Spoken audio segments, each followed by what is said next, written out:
우리는 광화문에 나간다 해서 누구 편이 되는 게 아니에요. 나가지 않는다고 해서 우리가 다른 편이 되는 게 아닙니다. 우리가 각자의 형편 안에서, 믿음 안에서 우리가 모일 수도 있고 모이지 않을 수도 있겠지만, 여러분, 우리가 이 차별금지법을 놓고 좀 기도했으면 좋겠어요. 제가 원래 말씀을 묵상하는데 그냥 요나가 도토리 키재기 하는 느낌이었어요. 우리 인간은 항상 자기 중심적입니다. 이타적인 것 같지만 우리가 이 극적인 그 상태에 놓이게 되면 결국은 자기만 생각하게 돼 있어요. 맞습니까? 네, 자기만 생각하게 돼 있어요. 오늘 요나는 니느웨 성에 회개를 선포하게 하신 하나님이 못마땅합니다. 우리가 너무 잘 알죠. 싫은 거예요. 그러니까 니느웨로 가라 그랬는데 다시스로 가는 배를 타고 반대로 행동합니다. 우리가 그럴 때가 있어요. 요나는 그 뜨거운 태양 아래서 그늘이 되어졌던 그 박넝쿨을 보고 기뻐해요. 왜 기뻐했어요? 나에게 유익이 되니까. 이 삶을 살아가다가 어떤 그 앞뒤 우리 자초지정 이게 다 상관없이 내게 유익이 되면 좋은 거야. 좋은 사람이 되는 거야. 얼마나 뜨거워요. 얼마나 뜨거워요. 그러니까 그 박넝쿨이 시원한 그늘이 되어주니까 요나 입장에서는 너무 기쁜 거죠. 그러니까 박넝쿨이 너무 좋을 수밖에 없습니다. 그런데 이 박넝쿨이 벌레를 먹고 금방 시들어 버리는 거야. 금방 좋았는데 금방 시들어 버립니다. 요나는 니느웨가 이렇게 싫었어요. 그냥 나에게 도움이 되지 않는다는 거예요. 그러니까 니느웨는 우리에게 도움이 안 돼. 요나 입장에서는 자기 민족을 억압하고 괴롭히고 고통스럽게 했으니까 당연히 싫어요. 당연히 싫습니다. 우리가 이해하지 못하는 게 아니에요. 요나는 니느웨가 망하기를 기다렸습니다. 그리고 하나님도 당연히 그렇게 하실 줄 알았어요. 그러니까 하나님의 마음이 내 마음과 같다고 생각하는 거죠. 구원받아야 할 그 민족으로 삼지 않는 거야. 항상 이렇게 밀어두는 거야. 생각도 안 하는 거예요. 생각하기 싫은 사람인 거예요. 그런데 하나님이 니느웨를 용서하실 것처럼 회개를 촉구하는 이 말씀을 선포하게 하시니까 이게 마음에 부대낌이 생기는 거죠. 그러니까 사랑할 마음이 없는데 사랑하라 하니까 너무 고통스러운 거야. 나는 용서할 마음이 없는데 용서하라고 하시니까 나는 그게 싫은 거죠. 그러니까 반대되는 대로 가는 거예요. 여러분, 하나님의 마음을 알고 그 마음을 전달해야 될 그 선지자가 자신의 감정을 앞세우는 거예요. 우리가 예수를 믿고 살아가는데 내가 예수를 믿고 내가 그리스도의 은혜로 구원받았다고 고백을 하는데 나는 내 죄는 은혜로 사함을 얻었는데 저 사람의 죄는 행위를 고쳐야 될 것 같은 거야. 저 사람은 저렇게 해서는 안 될 것 같은 거야. 이게 우리 마음에 있어요. 나는 하나님의 은혜를 구하면서 상대방은 야, 너 그렇게 해서 무슨 되겠냐? 하나님이 너 그렇게 해서 사랑하겠냐? 우리 마음에 그 마음에 있는 거예요. 그러니까 니느웨 성을 바라보듯 요나가 니느웨 성을 바라보듯이 우리가 그들을 그렇게 보는 겁니다. 그 사람의 모습, 행동, 말 한마디, 행위를 보고 우리는 쉽게 정죄합니다. 너는 이래서 되고 너는 이래서 안 되고. 여러분, 하나님의 구원이 우리에게 임할 때 우리의 어떠함 때문에 구원이 임했습니까? 아니에요. 오로지 전적인 예수 그리스도의 십자가의 은혜입니다. 우리는 이 죄 있는 그 상태에서 구원을 받은 거예요. 어떤 행위가 나아져서 우리 부모님이 기도를 많이 해서 좋은 일을 많이 해서 나에게 구원이 임한 게 아니에요. 천국을 향해 나아갈 수 있는 은혜는 예수 그리스도의 십자가의 사건 때문입니다.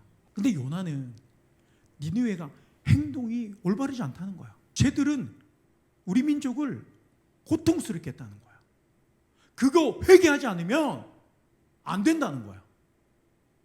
하나님의 구원이 요나의 손에 있는 거야. 내가 다시스로 가고 니느웨로 가지 않으면 하나님의 구원이 그게 없다고 생각하는 거죠. 그러니까 내가 다시스로 가보는 거야. 하나님 어떻게 하세요? 요나를 니느웨로 그러니까 데리고 와버립니다. 요나는 자기의 그 감정을 늘 앞세웠어요. 우리가 늘 그렇습니다. 요나는 고통이 싫은 거예요. 그러니까 박넝쿨이 사라지니까 또다시 내게 고통이 임하는 거야. 그러니까 이 고통이 싫은 거야. 그러니까 하나님을 원망하는 거야. 그러니까 우리는 고통이 있으면 하나님을 원망하는 존재예요. 그럴 수밖에 없는 존재예요. 니느웨에 좌우를 분별하지 못한 자가 12만 명이라고 그랬습니다. 몇 명이요? 네, 12만 명이에요. 근데 하나님은 오늘 11절에 그랬어요. 하물며 이 큰 성읍 니느웨에는 좌우를 분별하지 못한 자가 12만 명이요 가축도 많이 있나니 내가 어찌 아끼지 아니하겠느냐. 너는 심지도 수고도 하지 않은 이 박넝쿨이 사라진 것을 가지고 이 박넝쿨을 너는 아꼈는데 내가 그 12만 명을 아끼지 않겠느냐. 그러니까 그 생명이 귀하지 않느냐. 그들의 행위만을 보면 우리는 가까이 하지 못할 때가 많아요. 늘 우리는 재단하잖아요. 내가 원하는 모습, 내가 원하지 않는 모습. 그러니까 내가 원하지 않는 모습일 땐 마음이 상하는 거예요. 가정에서도 그렇고 직장에서도 그래요. 그러니까 내가 원하지 않는 모습이 올 때는 그냥 싫은 거예요. 그냥 싫은 거예요. 하나님은 나는 사랑하시는데 그는 사랑하지 않는 것 같고, 나의 죄는 용서하실 것 같은데 저 사람의 죄는 용서하지 않을 것 같고. 오늘 니느웨 성에 옳고 그름을 분별하지 못하는 자, 기준도 없고 규칙도 없고 자기 좋을 대로 살아가던 사람들은 법을 다 지켜 행하기가 쉽지 않죠. 근데 이 시대는 어땠을까요? 더 세상이 더 엉망이었을 거예요. 그런데 그 무분별한 그들의 삶이 하나님이 보실 때에는 안타까운 거예요. 믿습니까? 그러니까 우리가 볼 때는 그냥 화가 나고 그냥 저 모습이 마음에 들지 않는 거예요. 근데 하나님은 그게 너무 안타까운 거예요. 지금 우리 시대가 점점 그렇게 가고 있어요. 법이 있는데, 질서가 있는데 무질서로 가고 있어요. 그러니까 올바른 법을 악법으로 바꾸고 있습니다. 그러니까 이상한 일들이 지금 이제 일어나기 시작하는 거예요. 세상은 그걸 지금 모르죠. 알려고 하지 않아요. 왜 그렇습니까? 요나가 박넝쿨을 기뻐했듯이 나에게 그저 유익이 되면 다 좋은 거예요. 하나님은 이 박넝쿨을 통해서 요나에게 말씀하십니다. 세상을 바라보고 내가 알고 있는 이 세상 역사가 다가 아니라는 거예요. 근데 하나님은 니느웨 성을 향한 계획을 가지고 있는 거예요. 그러니까 지금 우리 시대를 향한 하나님의 계획이 우리 안에 있는 겁니다. 그러니까 우리는 계속 인간적인 내 감정을 가지고 이 시대를 바라보면 안 돼요. 우리는 항상 이 선민 사상에 빠지게 됩니다. 내가 예수를 먼저 믿은 것은 내가 먼저 은혜를 받은 증거예요. 할렐루야. 내가 저 사람보다 더 낫다는 그 확증이 아니에요. 내가 죄인 되었을 때 용서받고 내가 구원받았듯이 저 사람에게도 구원이 임하기를 간절히 바라야 되는 게 예수 믿는 사람들입니다.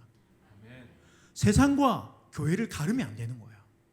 교회 안과 교회 밖을 나누면 안 되는 겁니다. 믿습니까? 우리가 결정할 수 있는 게 아니에요. 우리도 여전히 은혜 안에 있는 겁니다. 할렐루야. 이 은혜가 저들에게도 임하기를 우리는 기도해야 돼요. 우리는 정치적으로 편협해서도 안 되고요. 나눠져서도 안 돼요. 국가적으로도 마찬가지고 그 어떤 이념적으로도 마찬가지입니다. 그리스도의 사랑이 먼저 믿은 저와 여러분들 통해서 고백되어지기를 좀 축복합니다. 축복합니다. 우리가 교회를 다니면서 교회 안에 있으면서 도토리 키재기 하고 있는 거야. 늘 누가 더 낫니 못하니, 우리 교회가 더 낫다, 저희 교회가 더 낫다. 왜 그걸 우리가 나누고 있냐고요. 우리의 할 일은 뭐예요? 내가 은혜 받은 것처럼 이 은혜가 누군가에게 흘러가기를, 나를 만나고 나를 알고 있고 나와 연결되고 나와 관계 있는 그들에게도 예수 그리스도의 은혜가 흘러가기를, 서로 정죄하고 손가락질하고 살아가는 게 아니라 그리스도 안에서 우리가 함께 그 은혜를 경험할 수 있도록 그런 삶이 되기를 좀 축복합니다. 축복합니다. 그래서 우리가 상대의 행동이 말이 조금 불편해질 때가 있어요. 함께 지내다 보면. 여러분, 같이 사는 부부도 그렇지 않습니까? 형제도 그래요. 형제. 같이 태어나고 자라면서 살아왔던 형제도 말 한마디에 마음 상하고 토라질 수 있는 거야. 여러분, 우리는 누가 더 낫고 못할 수 있는 존재가 아니에요. 동일합니다. 가가 가예요. 우리 서로에게 가가 갑니다. 예. 다른 거 없어요. 다른 거 없어요. 처음은 다 좋아 보이고 다 괜찮아 보이고 참 멋져 보여요. 그런데 그렇지 않아요. 인간은 다 거기서 거기에 지내보면 별거 없어요. 처음은 새로우니까. 여러분, 우리가 이 삶을 통해서 상대방의 어떤 모습을 통해서 선을 긋지 않기를 주님을 축복합니다. 그리스도의 사랑이 나에게까지 임했듯이 내게 있는 이 사랑이 계속해서 가야 돼요. 어느 정도에서 멈추는 게 아니에요. 나아갈 줄 믿습니다. 내가 먼저 예수를 믿고 사랑하는 것은 금방 얘기했죠. 바리새인들처럼 선민사상, 그 특권층, 그 의식에 빠지는 게 아니에요. 내가 더 나으니까? 아닙니다. 우리는 여전히 은혜 안에 살고 있습니다. 할렐루야. 고백하십니다. 나는 은혜 안에 있다. 네, 우리 은혜 안에 살고 있는 거예요. 여러분, 니느웨 성 사람들만 좌우를 분별하지 못하는 게 아니라 요나도 좌우를 분별하지 못합니다. 옳고 그름 무엇이 맞는지를 몰라요. 왜? 감정이 앞서다 보니까. 그래서 우리 감정이 앞서면 우리도 분별하지 못해요. 그래서 내 감정이 앞서는 게 아니라 말씀 앞에서 우리가 멈춰야 돼요. 우리가 감정이 올라올 때는 반드시 말씀을 통해서 점검받아야 됩니다. 믿습니까? 그래서 말씀 안에서 우리 삶을, 우리 시대를, 우리 가정을 바라봐야 됩니다. 아니면 우리 감정이 앞서면 우리도 분별하지 못하고 내가 재단해버리고 우리가 정리해버려요. 우리가 이 세대가 어떻게 흘러가는지를 좀 봐야 됩니다. 저도 제가 사실 차별금지법이 지금 우리나라에서 이게 통과될 지금 가능성이 굉장히 높다고 해요. 그래서 10월 27일 날 1027이라고 해서 이제 광화문에서 지금 교단들이 다 지금 이제 보니까 합동도 그렇고 이번에 통합도 그렇고 지금 다 이 같이 하기로 해서 모이기로 지금 교단들이 계속 지금 이렇게 나오고 있더라고요. 저도 이제 사실 나가서 의사시하고 이런 거 별로 안 좋아하거든요. 예. 근데 우리가 차별금지법을 반대하고 우리가 막는다고 해서 막아질 수는 없을 거예요. 왜냐하면 이게 시대의 흐름이고 성경에 보면 마지막 때가 되면 이제 악법이 통과되게 돼 있어요. 그래서 교회가 탄압을 받게 돼 있고 핍박을 받게 돼 있고 우리가 이제 말씀을 가지고 이제 창조에 대한 말씀도 못 해요. 여기 앉아 있다가 누가 찌르면 바로 이제 예를 들어 한 달 동안 예배를 금지시킨다든지 목사의 이 직을 나라가 면직한다. 나라가 목사직을 면직할 수 없는데 그런 일들이 일어나요. 법을 가지고. 지금 우리가 많이 나오잖아요. 지금 그런 이 차별금지법이 통과된 나라들의 사례가 유튜브에 많이 들리고 있잖아요. 우리나라도 이제 위기에 놓여 있는 거예요. 그래서 제가 고민을 많이 하고 이걸로 가지고 계속 기도하고 있는데 하나님 뭐가 맞습니까? 그래서 제가 기도하는데 이런 마음, 오늘 말씀을 보는데 그런 거예요. 이게 요나가 니느웨 성에서 외쳤잖아요. 하나님께 나와서 회개하고 엎드리라고. 그러니까 우리가 이 차별금지법을 막는 게 그냥 막는 게 아니라 어쩌면 이게 회개를 촉구하는 것일 수도 있겠구나라는 생각이 들더라고요. 그냥 저는 이제 이거를 우리가 정치적으로 봐도 안 되고 누구의 편을 드는 것도 아니에요. 저도 이제 왜냐면 그 차별금지법을 반대하는 그 무리들 가운데서 저도 마음에 안 드는 좀 분들이 있거든요.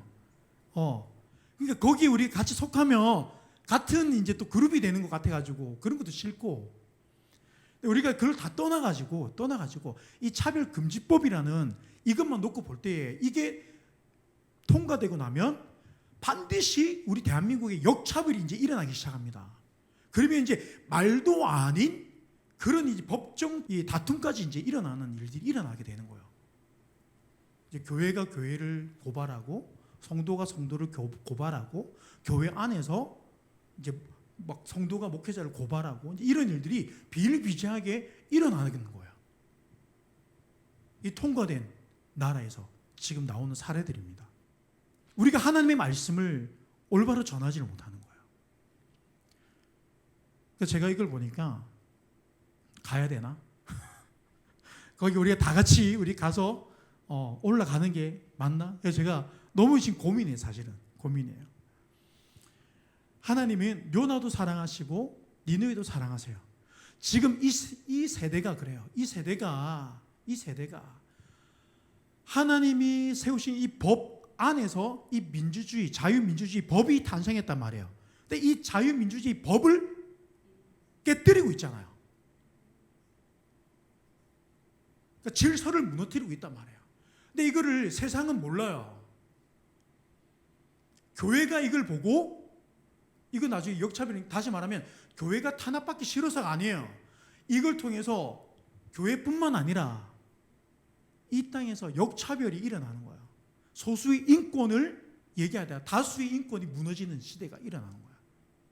서로가 서로를 보호해야 되는 이 법이 일어나야 되는데 이제는 법이 한쪽 편을 들게 돼버리는 거예요. 지금 시대는 내게 유익이냐 아니냐 그걸 먼저 따집니다. 이 법이 아니면 우리의 삶이 무엇이 더 가치 있느냐 여기에 관심이 없어요. 그냥 내가 먹고 살면 끝인 거예요. 그러니까 믿지 않는 사람들은 이 차별금지법을 가지고 이야기를 해도 잘 못 느껴요. 그게 뭐 어때서라고 생각해요. 이게 어떠한 역차별을 불러일으키는지 이 깊숙이 들어가서 보려고 하지 않습니다. 여러분, 우리가 오늘 이 말씀을 통해서 하나님은 교회 안에 있는 우리들뿐만 아니라 지금 교회 밖에 있는 저들에게도 구원이 일어나기를 원하십니다. 그래서 어쩌면은 그 광화문에서의 그 모임이 요나가 니느웨 성에서 회개를 촉구하는 그런 또 하나의 운동인가 싶기도 하고, 여러분 가냐 마냐가 중요한 게 아니라 우리가 좀 이 사태를 좀 지켜봐야 될 것 같아요. 같이 기도하시고, 여러분 우리가 어느 편에 서느냐가 중요한 게 아닙니다. 하나님의 마음이 어디에 있냐요. 믿습니까? 우리는 광화문에 나간다 해서 누구 편이 되는 게 아니에요. 나가지 않는다고 해서 우리가 다른 편이 되는 게 아닙니다. 우리가 각자의 형편 안에서 믿음 안에서 우리가 모일 수도 있고 모이지 않을 수도 있겠지만, 여러분 우리가 이 차별금지법을 놓고 좀 기도했으면 좋겠어요. 할렐루야. 우리는 누가 더 낫고 못하고 그런 존재가 아니에요. 하나님의 은혜가 아니면 우리는 살아갈 수 없는 존재예요. 하나님의 은혜가 아니면 우리는 여전히 그냥 죄인인 상태로 남을 수밖에 없는 그런 존재입니다. 맞습니까? 그래서 우리 함께 기도하고 함께 하나님의 은혜가 이 땅, 이 대한민국에 있기를 주님을 축복합니다. 예수의 이름은 세상의 소망이요, 예수의 이름은 천국의 기쁨이, 예수의 이름은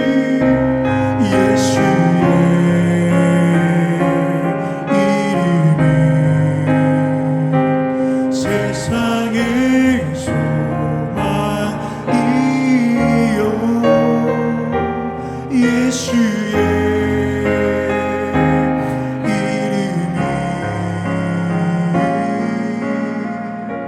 천국의 기쁨이. 우리 두 손을 높이 들며 예수의 이름이